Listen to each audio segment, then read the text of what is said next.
آپ کے دائیں بائیں ہوتے ہیں نا، آپ کے خدمت گزار ہوتے ہیں، آپ کے ساتھ اٹیچ ہوتے ہیں، ان کے اگر اوپر غربت آتی ہے، پریشانی آتی ہے، آزمائش آتی ہے، تکلیف آتی ہے، تو وہ ان کا ذاتی معاملہ نہیں. میرے نبی پاک نے اسے ذاتی معاملہ نہیں کہا. حضرت ربیہ بن کعب کی وہ حدیث تو سارے لوگ سناتے ہیں کہ وضو کرایا کرتے تھے تو نبی پاک نے فرمایا کچھ مانگ لے.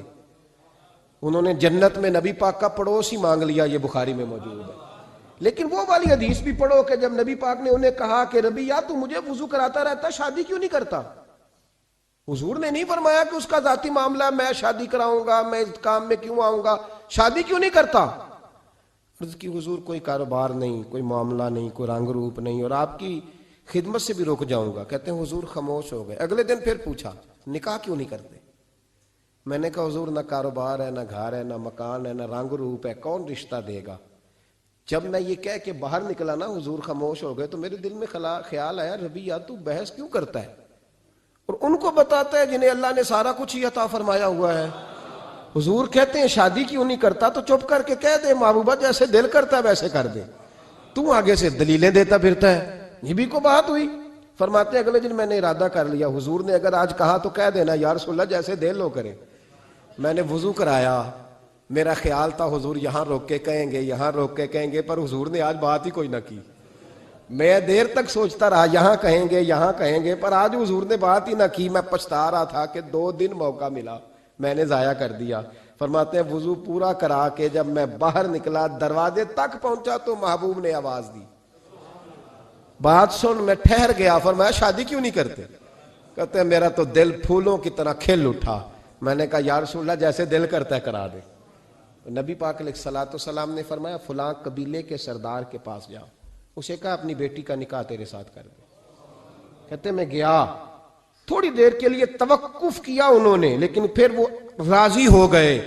میں واپس آیا، سنو یہ جی اس کا ذاتی معاملہ ہے، لیکن نبی پاک نے دیکھا کہ اس کو ضرورت ہے میری، اس کا نکاح نہیں ہو رہا، گھر نہیں آباد ہو رہا، تو حضور نے پورا کردار ادا کیا. میرے محبوب کریم علیہ الصلوۃ والسلام نے حضرت حارثہ بن نعمان کو بلایا. فرمایا تیرا ایک مکان خالی ہے؟ کہ یا رسول اللہ ہاں. فرمایا یہ میرے ربیہ کو دے دے، اس میں رہا کرے گا، دلہن کو لائے گا. حضرت بریدہ اسلمی کو بلایا. فرمایا ایک کھجور کی گٹھلی کے برابر سونا چاہیے. یا رسول اللہ کس لیے؟ فرمایا میرے اس غلام نے اپنی بیوی کو حق مہر دینا ہے. حضرت سیدنا عثمان غنی کو بلایا، تیسرے صحابی. فرمایا ایک مینڈے کا بندوبست تو نے کر کے دینا ہے. حضور کس لیے؟ فرمایا میں نے اپنے غلام کا ولیمہ کرنا ہے، بکرے کا بندوبست کر. ساری تیاریاں کر کے دیں. حضرت ربیہ کہتے ہیں جب میں دلہن بیاہ کے گھر لایا تو میرے دوست یار رشتہ دار مبارک دینے آئے، کہنے لگے تیری کیا بات ہے، شادی بھی اعلیٰ خاندان، ولیمہ بھی، اور کھجور کی گٹھلی کے برابر حق مہر بھی. تو حضرت ربیہ رو پڑے. فرمانے لگے میں تو کالا کلوٹا حبشی غلام تھا، سلام بھی کوئی نہیں لیتا تھا، مجھے مبارک نہ دو، میرے مصطفیٰ پہ درود و سلام پڑھو. یہ سارا حضور کا کرم ہے. کہتے ہیں اس کا ذاتی معاملہ ہے، بھئی سارا دن تیرے ساتھ رہتا ہے، اٹھتا ہے بیٹھتا ہے، تیری نوکری کرتا ہے، تو نے کبھی پلٹ کے دیکھا ہی نہیں، تو نے کبھی اشک شوئی نہیں کی، تو نے اتنا ٹائم ہی نہیں دیا کہ تیرے کندھے پہ سر رکھ کے رو سکے، تیری توجہ ہی نہیں. نبی رحمت علیہ السلام دائیں بائیں والوں آگے پیچھے والوں کا خیال رکھتے، جہاں جس کو ضرورت ہوتی حضور اس کی ضرورت میں پہنچتے، اشک شوئی کرتے، نبی پاک پیار کرتے. کہتے ہیں اس کا ذاتی معاملہ ہے، میں کیا کروں؟ سنو حضرت جابر بن عبداللہ رضی اللہ تعالیٰ عنہ کے جو والد تھے نا حضرت عبداللہ بن عمر رضی اللہ تعالیٰ عنہ، وہ اعلیٰ ترین احد کے شہید ہیں کہ نبی پاک فرماتے ہیں رب کریم نے خود ان سے گفتگو فرمائی ہے، خود ان سے گفتگو کی اللہ تبارک و تعالیٰ نے. حضرت جابر بن عبداللہ کے والد عبداللہ بن عمر احد میں شہید ہو گئے تھے. 6 یا 10 بہنیں تھیں ان کی. قرضے چڑھ گئے، کاروبار میں نقصان ہو گیا. ضروری نہیں کہ کوئی آدمی دھوکے بازی ہو تو وہ مقروض ہوتا ہے، یہ ضروری نہیں. تلک الایام نداولها بین الناس، اللہ لوگوں کے دن پھیرتا ہے، حالات تبدیل کرتا ہے. اب صحابی پہ کچھ شک کر سکتا ہے؟ لیکن حضرت جابر کہتے ہیں اتنا قرضہ چڑھ گیا کہ ایک ایک بال میرا قرضے میں ڈوب گیا. قرضے بڑے دینے تھے، مقروض آتے، تنگ کرتے. خود نبی کریم علیہ السلام نے فرمایا ہے کہ جو مقروض ہوتا ہے وہ قیدی ہوتا ہے، جب تک قرض دے نہیں لیتا اتنی دیر تک وہ آزاد نہیں ہوتا. حضرت جابر ابن عبداللہ کہتے ہیں میرے باغ میں کھجوریں پکی تھیں. یہ بخاری میں بھی ہے, کنز المال میں بھی ہے, ابن کثیر میں بھی ہے, امام حلبی نے سیرت حلبیہ میں بھی لکھا ہے, 20 درجنوں کتابوں میں آپ کو روایت ملے گی. فرمانے لگے کھجوریں جب میری پک کے تیار ہو رہی تھیں تو مقروض جب پیسے لینے آتے تو میں کہتا قرضے یہ کھجوریں پکتی ہیں تو دیتا ہوں. یہ ہم پنجاب کے لوگ کیا کہا کرتے تھے, ہاڑی سونی جی, یہاں چاول کی فصل پہ, یہاں گندم کے. ہم نے تو کپڑے لیے ہوتے تھے ادھار دکانوں سے کہ فصل پکتی ہے تو پھر دے دیتے ہیں, کہ کھجوریں پکتی ہیں تو دیتا ہوں. فرماتے پتہ مجھے بھی تھا کھجوریں زیادہ تھوڑی ہیں اور جن کے پیسے دینے ہیں وہ پیسے. فرماتے ہیں کھجوریں پک گئیں, اتاری تو یہ تو 11 گنا بھی اور ہوں تب بھی قرضہ نہیں اترتا.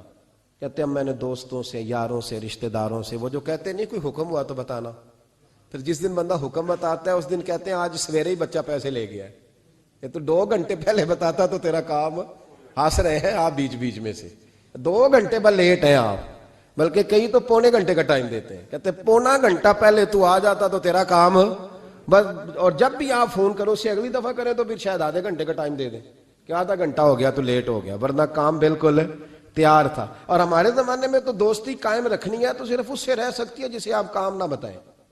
حالانکہ اس دوست کا کیا مطلب, دنیا تے جو کام نہ آیا اوکھے سوکھے ویلے, اس بے فیضے سنگی کو لو بہتر یار اکیلے.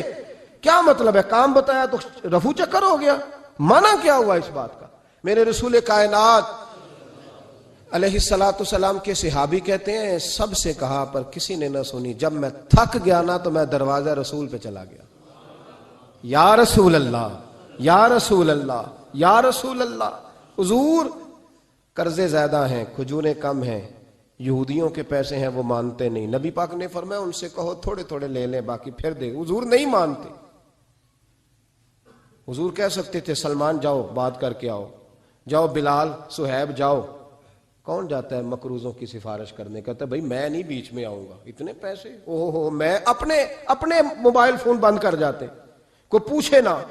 لیکن نبی کریم علیہ السلام نے فرمایا سنو, خود رسول پاک نے, خود نبی پاک نے, حضور نے فرمایا چل میں تیرے ساتھ چلتا ہوں, چل میں تیرے ساتھ چلتا ہوں. مقروض کے ساتھ, امیر کے ساتھ نہیں, اس کے ساتھ نہیں جس نے پیسے لینے ہیں, بلکہ حضور مقروض کے ساتھ, گرے ہوئے کے ساتھ چلے. چل میں چلتا ہوں. یہودی تک گئے, فرمایا کچھ لے لے, یہ بیچارہ دھوکے باز نہیں الجھ گیا ہے, غربت, کچھ لے لے باقی پھر دے دیں گے. کہنے لگا سارے ہی لینے ہیں. جب اس نے بات نہ مانی تو پھر یہ اللہ کے رسول ہے نا. اعلیٰ حضرت فرماتے ہیں میرے کریم سے گر قطرہ کسی نے مانگا دریا بہا دیے, دوربے بہا دیے. یہ دوربے کیا ہوتے ہیں,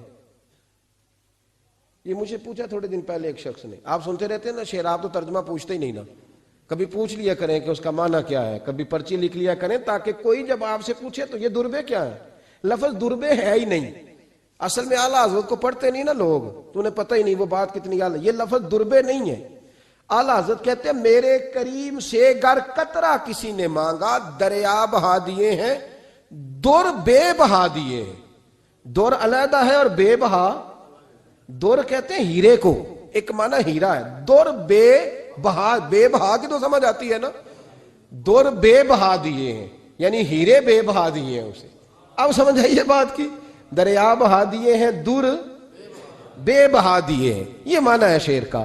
تو جب وہ نانا مانا یہودی تو نبی کریم علیہ الصلوۃ والسلام فرمانے لگے نہیں تو پھر پورے ہی لینے ہیں. کہنے لگا جی پورے لینے. حضور فرمانے لگے کل آ جانا سارے دے دیں گے, پورے پیسے تیرے ملیں گے, تو آ جانا. حضرت جابر ابن عبداللہ کو حضور نے فرمایا کھجوریں اتار کے نا تو اپنے باغ میں ڈھیر لگا اور میں آیا. حضرت عمر حدیث کے راوی ہیں, فرماتے ہیں بس رسول پاک چل پڑے. حضور نے کندھے پہ رومال رکھا, حضور چل پڑے. کوئی چٹائی نہیں بچھائی, حضرت جابر کہتے ہیں کوئی صوفہ نہیں رکھا, کوئی پھولوں کے ہار نہیں. حضور آئے, 2-3 چکر میرے باغ کے لگائے اور کھجوروں کے ڈھیر کے پاس بیٹھ گئے. فرمایا بلا جس کے پیسے دینے, بلا, اب تنگی داماں پہ نہ جا اور بھی کچھ مانگ, بلا. فرماتے بندے کو بلایا. حضور نے فرمایا کتنے پیسے؟ حضور اتنے درہم دینار ہے. فرمایا کھجوریں تولتا جا اور دیتا جا. فرماتے میں دیتا گیا, میں نے کہا حضور اس کے پیسے پورے ہو گئے. حضور مسکرا کے فرمانے لگے چل 4-5 کلو کھجوریں اضافی دے دے, کوئی عرض نہیں. کہتے ہیں وہ بھی دے دی. حضور نے فرمایا بلا دوسرے کو. فرمایا اس کو بھی بلایا, تولتا گیا, دیتا گیا, حضور پورے ہو گئے. نبی کریم علیہ الصلوۃ والسلام نے فرمایا چل 4-5 کلو کھجوریں زیادہ دے دے. کہتے ہیں قرضے بھی دے دیے, 5-5 کلو کھجوریں بھی زیادہ دے دی. محبوب اٹھے, کچی زمین پہ بیٹھے تھے. حضور نے لباس مبارک کو جھاڑا, رومال کندھے پہ رکھا. فرمایا میں مسجد جا رہا ہوں, وہاں آ کے مجھے خبر دینا, وہاں آ کے مجھے بتلانا کہ جب میں آیا تھا تب کھجوریں زیادہ تھی کہ جب واپس گیا ہوں تب زیادہ ہے. وہاں مجھے آ کے اطلاع دینی یا بتانا ہے مجھے. وہاں آ کے میں جا رہا ہوں, مجھے بتانا ذرا وہاں آ کے. حضرت جابر ابن عبداللہ کہتے ہیں میں نے کھجوریں تولی, میں تھک گیا. ڈھیر تو چھوٹا تھا پر وزن ہی بڑا نکلا. کہتے ہیں میں تھک گیا, جتنی دی تھی نا اس سے زیادہ تول کے باقی پڑی رہنے دی. میں مسجد میں گیا, ذرا لفظ سننا حدیث کے. کہتے ہیں مسجد میں گیا, جا کے عرض کی یا رسول اللہ میں تول آیا ہوں. جب آپ آئے تھے تھوڑی تھی, اور جب واپس آئے ہیں تو کئی گنا بڑھ گئی ہیں. حضور نے پتہ کیا فرمایا؟ فرمایا یہ بات نا جو تو نے مجھے بتائی ہے, یہ بات ذرا میرے عمر فاروق کو بھی بتا. عمر بڑا راضی ہوگا. عمر کو بھی بتلا یہ بات. گویا نبی پاک کے معجزات کی, فضائل کی, شمائل کی باتیں جب بتائی جاتی تھیں صحابہ کے دل ٹھنڈے ہوتے تھے. عمر کو بھی بتا, عمر راضی ہوں گے. جناب جابر ابن عبداللہ رضی اللہ تعالیٰ عنہ فرماتے ہیں میں حضرت عمر کے پاس گیا, میں نے کہا عمر میری یہ رائے تھی کہ جتنی میری کھجوریں ہیں 11 گنا اور بھی اتنی ہوں تو پھر بھی قرضہ نہیں اترتا, لیکن سارے قرضے بھی اترے, 5-5 کلو کھجوریں بھی زیادہ دے دی اور پہلے سے زیادہ کھجوریں پڑی ہیں. تو کہتے ہیں حضرت عمر کی آنکھیں روشن ہو گئیں, چہرہ مسکرانے لگا, کہنے لگا تو اب بتا رہا ہے نا, اب واپس آ کے رزلٹ سنا رہا ہے, تو صحابہ سے پوچھ لے جب نبی کریم گئے تھے تو میں نے اسی وقت کہا تھا. حضور کے جاتے ہی میں نے کہا تھا اب دیکھنا رب کریم جابر بن عبداللہ پر ساری ہی رحمت نازل فرما دے, اللہ ہر قسم کا کرم فرمائے گا, خیر ہی خیر ہو جائے گی. دیکھ لے میں نے پہلے بتلا دیا. میرے نبی پاک سلام چھوٹی چھوٹی باتوں کا خیال رکھ, چھوٹی چھوٹی چیزوں پر توجہ دیتے, خیال کرتے کس کو کس وقت کس چیز کی کہاں حاجت ہے, اس کی وہ حاجت پوری کی جاتی, اس کا دھیان رکھا جاتا. حضرت جابر خود فرماتے, یہ مسلم کے لفظ ہے, فرماتے ایک دفعہ میں حضور کے ساتھ جہاد پہ گیا تھا, میرا اونٹ کمزور تھا, میں پیچھے رہ گیا. ہمارے یہاں شرط لگتی ہے نا, اللہ تعالیٰ خیر فرمائے, ایک بھائی گاڑی خریدتا ہے پھر دوسرا چاہے زیور بیچے اس نے بھی خریدنی ہوتی ہے, ورنہ گھر میں گھسنے کی اجازت نہیں ملتی. بہت سارے خرچے, یہ جو جوائنٹ فیملی سسٹم ہے نا, اکٹھے جہاں بھائی رہتے ہیں 3 4 5 6, اس کے بہت سارے خرچے ضد کی وجہ سے بڑھ جاتے ہیں. اس نے کیا ہے تو لہذا میں نے بھی, ہوتا ہے نا جی ایسے. تو پھر اس ضد میں کوئی پیچھے پلٹ کے نہیں دیکھتا کہ چلو جو پیچھے رہ گیا اس کا بھی ہاتھ پکڑے ساتھ آ جائے, دوڑتے رہتے ہیں. اس میں بیچارے کئی تھک جاتے ہیں, کئیوں کے پیر دوڑ دوڑ کے سوج جاتے ہیں, بڑے مسئلے بنتے ہیں, لیکن پیچھے پلٹنے کو کوئی تیار ہے؟ اس دوڑ نے ہمیں تھکا کے رکھ دیا. مسلم میں ہے, جناب جابر ابن عبداللہ کہتے ہیں حضور کے ساتھ میں جہاد پہ گیا, واپس آ رہا تھا, میرا اونٹ کمزور تھا, بوڑھا تھا, بیمار تھا, سب لوگ آگے گزر گئے, میں پیچھے رہ گیا. کچھ میں پریشان رہتا تھا غربت سے, تو میں مایوس بھی تھا, ذرا پیچھے رہ گیا, پریشان تھا. فرماتے ہیں نبی پاک نے نا 2-3 دفعہ پلٹ کے دیکھا, ادھر دیکھو. میں نے اپنی زندگی میں بڑے لوگ دیکھے ہیں, وہ امیروں میں چلے گئے, پیچھے پلٹ کے انہوں نے غریبوں کو کبھی نہیں دیکھا کہ وہ ایک دوست ہوتا تھا ہمارا جو ماڑا ہے, غریب ہے, پلٹ کے نہیں دیکھا. کہتے ہیں نبی کریم علیہ الصلوۃ والسلام نا آگے گئے, سب سے آگے. حضور نے 2 4 5 دفعہ نا پیچھے پلٹ کے دیکھا. جابر ابن عبداللہ کہتے ہیں جب میں نظر نہ آیا تو میرے محبوب کا انداز کریمانہ دیکھیں, حضور اعلانیہ فرمانے لگے, بھئی مجھے جابر نہیں نظر آ رہا, بے خبر ہو جو غلاموں سے, وہ آقا کیا ہے, وہ آقا کیا ہے. یہاں ہمارے استاد جب یہ حدیث پڑھا رہے تھے نا, یہ حدیث پڑھا رہے تھے تو اچانک رونے لگ گئے. میں نے کہا حضور کیا ہوا, رو کیوں پڑے؟ تو کہنے لگے یار سوچتا ہوں جو محبوب جہاد سے واپسی پر اپنے غلاموں کو نہیں بھولے وہ میدان محشر میں کیسے بھول جائے گے. وہ وہاں بھی پوچھیں گے فلانا کدھر گیا, فلانا کدھر گیا, ایک ایک کا نام لیں گے. حضور نام لیں گے, ہماری موج بن جائے گی. نبی کریم نے پلٹ کر کے دیکھا, جابر نہیں نظر آ رہے. حضور ان کا اونٹ کمزور ہے, پیچھے رہ گئے. حضور نے یہ نہیں فرمایا کہ ذرا آہستہ کرو ساتھ, یہ نہیں فرمایا, بلکہ نبی پاک نے فرمایا تم چلو. قافلہ چلتا رہا, حضور نے گھوڑا پیچھے کی طرف موڑا, سب سے پیچھے آئے. جناب جابر کہتے ہیں پیچھے میرے پاس. اس حکمت کو آپ سمجھیں, حدیث کے ان لفظوں پر آپ غور کریں. ایک کہہ کے کہنا ذرا اس کو میرے پاس لاؤ یہ بات اور ہے، ذرا آہستہ ہو جا، وہ بھی ساتھ مل جائے، لیکن یہ معنی اور ہے کہ غریب جہاں بیٹھا ہے اس کے پاس خود چل کے جانا۔ حضور خود پلٹ کے پیچھے آئے اور فرماتے میں چونکہ پریشان تھا تو محبوب میری طرف دیکھ کے فرمانے لگے اس کو دوڑاتا کیوں نہیں، پیچھے کیوں رہ گیا؟ تو کہتے ہیں مایوس بندہ، پریشان بندہ کبھی کبھی وہ اس طرح بولتا ہے کہ جیسے کڑ رہا ہے، تھوڑا سا نا سخت ترش باتیں بھی کرتا ہے۔ کہتے ہیں میں نے اس عالم میں نا، میں نے کہا حضور اس قابل ہوتا تو سب کے ساتھ مل نہ جاتا، کمزور ہے، ماڑا ہے، مہران ہے، اور وہ بھی پرانی جو چل ہی نہیں سکتی، یہ کہاں یا رسول اللہ دوڑے گا، اس قابل ہی نہیں ہے۔ حضور اس قابل ہوتا تو قافلے کے ساتھ نہ ہوتا۔ کہتے ہیں حضور نے میری طرف توجہ فرمائی، میں باتیں کر رہا تھا اپنے اندر کی پریشانی کی تو حضور مسکراتے جا رہے ہیں۔ حضور کے ہاتھ میں چھڑی تھی، فرمانے لگے ایسے ہی تو باتیں کر رہا ہے۔ نبی پاک نے اونٹ کی پشت پہ چھڑی لگائی اور فرمایا تو دوڑتا کیوں نہیں؟ بڑے ہلکے سے مسکرا، اوے تو دوڑتا کیوں نہیں؟ تو جناب جابر ابن عبداللہ کہتے ہیں جو سب سے پیچھے تھا نا وہ سب سے آگے نکل گیا، وہ دوڑتا گیا دوڑتا۔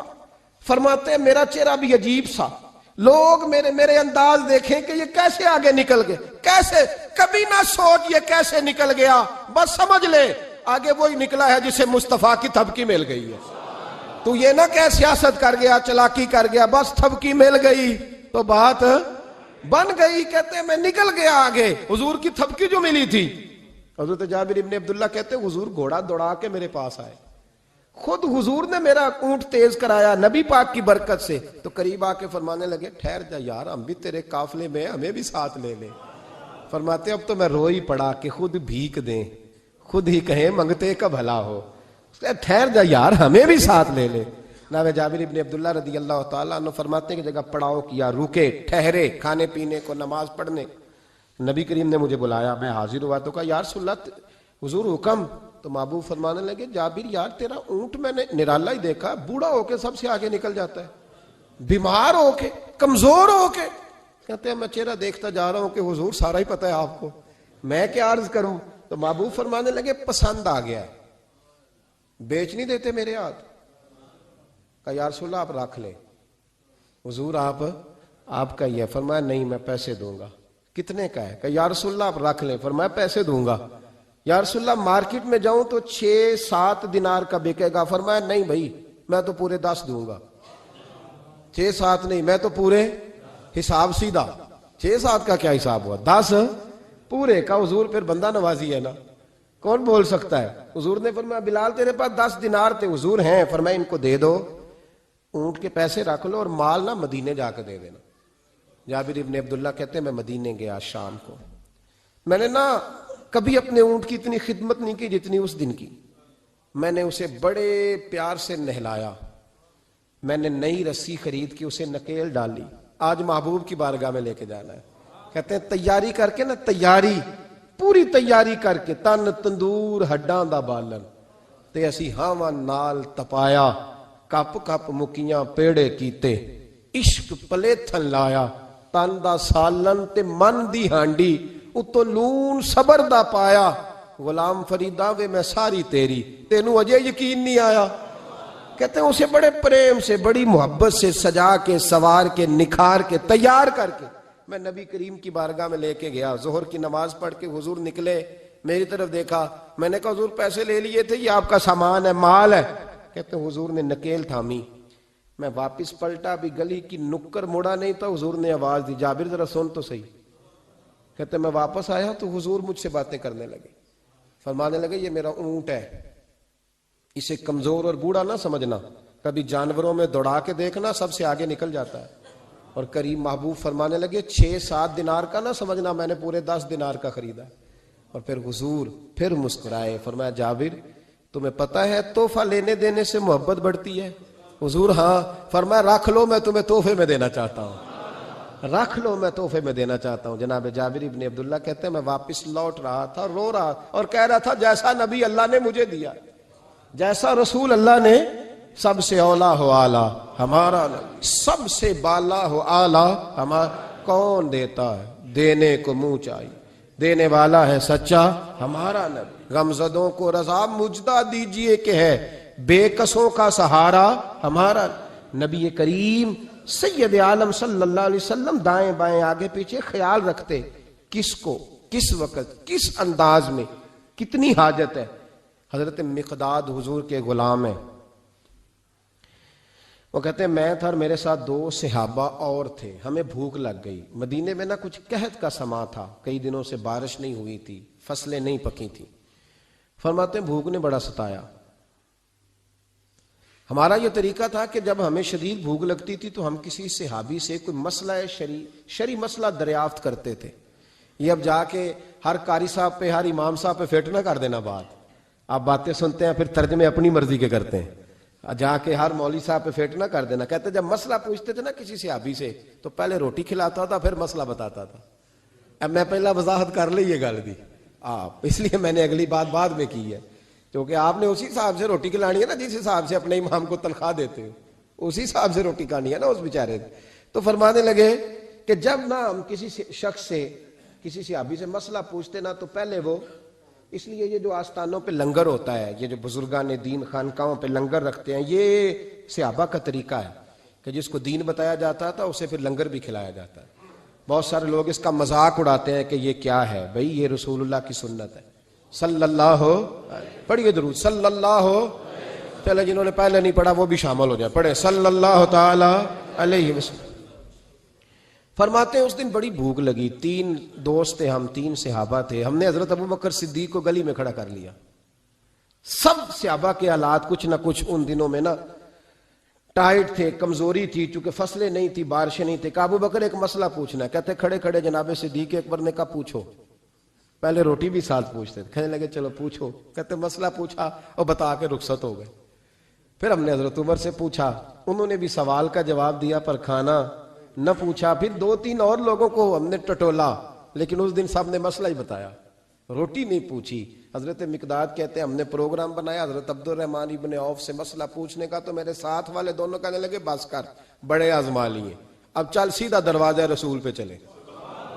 اب مسئلہ پوچھنا ہے تو ان سے پوچھنا ہے جن سے سن کے ساری دنیا مسئلے بتاتی ہے, انہی سے پوچھتے ہیں, ڈائریکٹ چلتے ہیں. کہتے ہیں ہم آئے مسجد نبی میں, حضور بیٹھے تھے. حضرت مقداد کہتے ہیں ہماری بکریوں کے تھنوں میں دودھ خشک ہو گیا تھا. حضور تشریف فرما تھے, السلام لی, دست بوسی کی, اتحیات میں بیٹھ گئے. حضور ایک مسئلہ پوچھنا تھا. حضور مسکرائے, فرمانے لگے لگتا ہے بھوک لگ رہی ہے تم تینوں کو, مجھے مسئلے کی سمجھ آ گئی, بھوک لگی ہوئی ہے. یا رسول اللہ بڑی. فرمایا میری 4 بکریاں ہیں اور اللہ نے فضل کیا, قحط میں بھی ان کے تھن دودھ سے بھرے ہوئے ہیں. فرمایا جاؤ, 3 تم ہو, چوتھا میں ہوں, اس طرح کرنا, 3 بکریوں کا دودھ تم پی لینا, 1 کا میرے لیے لے آنا. کہتے ہیں یا رسول اللہ ہم پی آئے. تو حضور نے فرمایا رکو, جب تک تمہارا دل کرے میرے مہمان بن سکتے ہو. فرماتے ہم 3 دن نبی پاک کے مہمان رہے. صبح و شام 4 بکریوں کا دودھ دھوتے, 3 کا پی لیتے, 1 پیالہ حضور کے لیے رکھ لیتے. فرماتے ہیں تیسرا دن آیا نا, حضرت مقداد کہتے ہیں وہ تو سو گئے دودھ پی کے, پر وہ جو نبی پاک کے لیے پڑا تھا نا, میری بار بار توجہ اس کی طرف جاتی, بار بار, اور میرے اندر سے آواز آتی کہ حضور کو تو بڑی خدمت کرتے ہیں صحابہ, تو حضور نے تو شاید کچھ اور کھا لیا ہو تو پی نہ لوں. کہتے ہیں کئی دفعہ میں نے روکا پر میں نہ ہی اپنے آپ کو روک سکا, میں پی گیا حضور کے حصے کا بھی دودھ.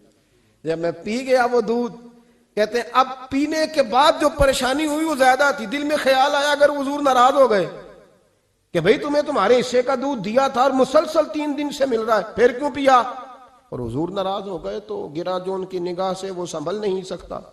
فرمانے لگے اسی پریشانی میں تھا کہ حضور آ گئے. اب تو میرا وجود کانپنے لگا. سرکار سیدھے اس پیالے کی جانب گئے جس میں دودھ ہوتا تھا. فرماتے ہیں نبی پاک نے نہ اٹھایا کپڑا, اٹھایا برتن, دودھ نہیں تھا.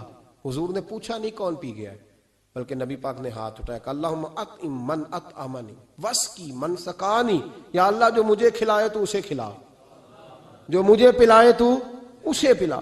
حضرت مقداد کہتے ہیں میں نے کہا اوہ یہ تو بڑی قیمتی دعا مل رہی ہے, بکریاں میری جو بکریاں تھی وہ تو پہلے نہیں دودھ دے رہی, تھنوں میں دودھ خشک ہے, اور اتنی بڑی دعا کہ جو کھلائے اسے کھلا, جو پلائے اسے پلا. نبی کریم علیہ السلام کی دعا سنی تو کہتا میں بستر کے اندر منہ دیا ہوا تھا, جھٹ سے میں نے کپڑا اتارا, چھری پکڑی اور اپنے باڑے میں چلا گیا کہ ایک بکری ذبح کر کے لاتا ہوں, حضور کو کھلاتا ہوں تاکہ یہ دعا مجھے مل جائے کہ یا اللہ جو مجھے کھلائے تو اسے کھلا. فرماتے ہیں میں بکریوں کے باڑے میں گیا, جن بکریوں کو کئی دن ہو گئے تھے دودھ نہیں دیا تھا، جیسے ہی میں نے چراغ جلایا میں حیران ہو گیا کہ سب کے تھن دودھ سے بھرے ہوئے۔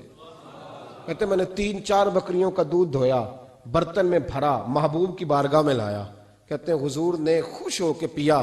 جب پی لیا نا نبی کریم نے تو حضور فرمانے لگے چل میں نے تیرا لایا پی لیا، اب یہ بتا میرا کس نے دیا تھا۔ اب وہ والی بات کرنا جس کے گچھے سے لچھے جڑے نور کے، ان ستاروں کی نزہت پہ لاکھوں سلام، ان کے خطبے کی ہیبت پہ کروڑوں درود، ان کی باتوں کی لذت پہ لاکھوں سلام، جس کی تسکین سے روتے ہوئے ہنس پڑے، اس تبسم کی عادت پہ فرمایا بتا میرے والا کس نے پیا؟ کہا یا رسول اللہ بڑا روکا اپنے آپ کو، پر محبوبہ آپ کی بکریوں کے دودھ کی لذت ہی کیا ہے؟ حضور نہیں روک سکا تو محبوب کریم فرمانے لگے اچھا اکیلے پی گئے ہو، جا پھر دودھ بھی تو میرا پی گیا ہے، اور میں تیرے لیے پھر دعا کرتا ہوں کہ یا اللہ اس نے مجھے پلایا تو اسے پلا، اس نے مجھے کھلایا تو اسے کھلا۔ نبی کریم ہر اس شخص کا خیال رکھتے جو بھوکا ہوتا، جو پیاسا ہوتا، جو کمزور ہوتا۔ تھوڑا تھوڑا دائیں بائیں دیکھ، یہ حضور کی سیرت کا بہت بڑا پہلو ہے۔ تھوڑا تھوڑا دائیں بائیں آگے پیچھے ضرور دے۔ یقیناً جب آپ کسی کے کام آتے ہیں تو آپ کو آزمائش سے گزرنا پڑتا ہے۔ یقیناً میں نے اپنے دور میں یہ منظر دیکھا ہے، اگر آپ ہاتھ پھیلا رہے ہیں تو آپ مانگنے والے ہیں، اور اگر آپ ہاتھ نہیں پھیلا رہے تو لوگ کہتے ہیں پتہ نہیں کوئی تو چکر ہوگا۔ اگر آپ سوال نہیں کر رہے تو پھر لوگ کہتے ہیں کوئی تو ایسا کھاتا ہوگا جہاں سے دولت، یعنی کوئی ایسی سمت نہیں جہاں آپ محفوظ رہ سکیں۔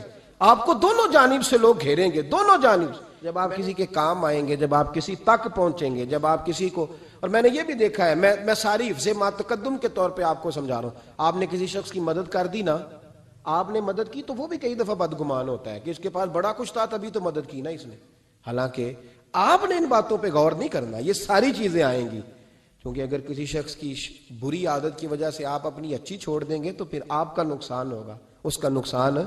نبی پاک کے اخلاق یہی ہے کہ سامنے والا جو مرضی کرے، ہم نے وہ کرنا جس کا درس ہمارے نبی نے ہمیں دیا ہے، ہم نے وہ کام کرنا جس کا پیغام ہمارے رسول نے ہمیں دیا۔ اس لیے بڑی خیر کریں، دائیں بائیں آگے۔ کچھ لوگ بہن بھائیوں سے اچھا سلوک کرتے ہیں، جواب میں اچھا سلوک نہیں ملتا، مجھے پتہ ہے نہیں ملتا، تو آپ یہ بتائیں کہ ان کے ساتھ اچھا سلوک اللہ کو راضی کرنے کے لیے کیا تھا یا جواب لینے کے لیے کیا تھا؟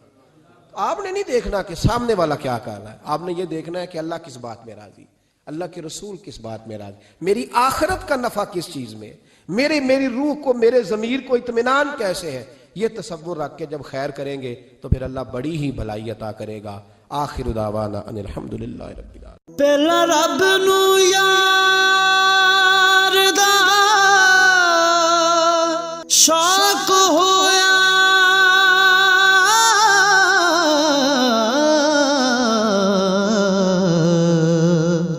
نبی پاک دا کرن جمال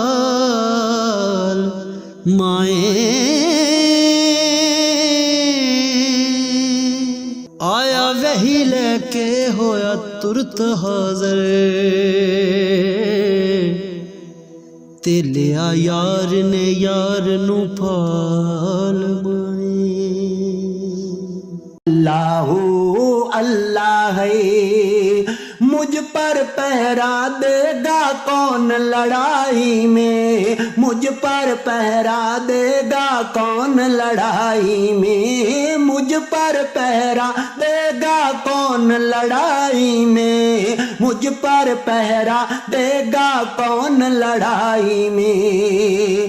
میں صدیق اکبر آقا بول پڑے مٹھی سے بو جہل کی کنکر بول پڑے، اللہ اللہ اللہ اللہ اللہ